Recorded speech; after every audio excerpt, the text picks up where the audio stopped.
With Scoreboard, students can take a different path to the correct solution and still get the points for the question, even if they don't have the same function or formula as the professor's answer key. So this first example, we will have the exact same work as the professor. We are adding up all of the number of total product orders and finding the sum of all of them. But let's say that a student takes a different route. They add up all of the individual months like this, which is basically what the sum function does.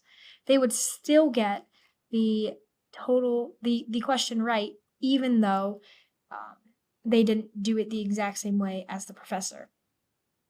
And same with this. If they add up all of these, and if they add up all of these numbers with the sum function, get it wrong, go back and check and realize that they forgot to add June, they can add that right there and it would still count as correct. However, if the student does try to just type in the number, it will say missing formula or function, and it will prompt them to use a formula or a function.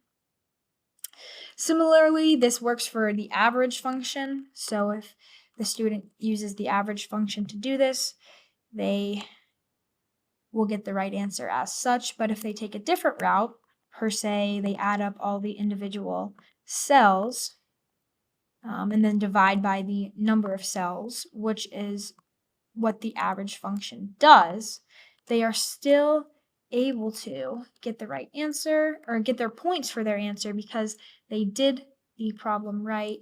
They just did it in a different way.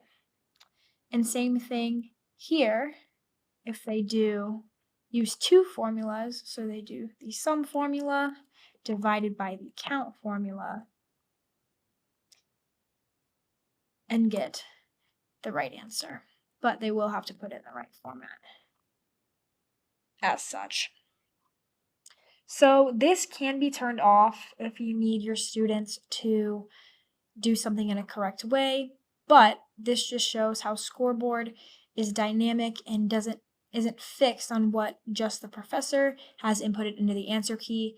It also allows students to do things in their own way and still arrive at the correct answer.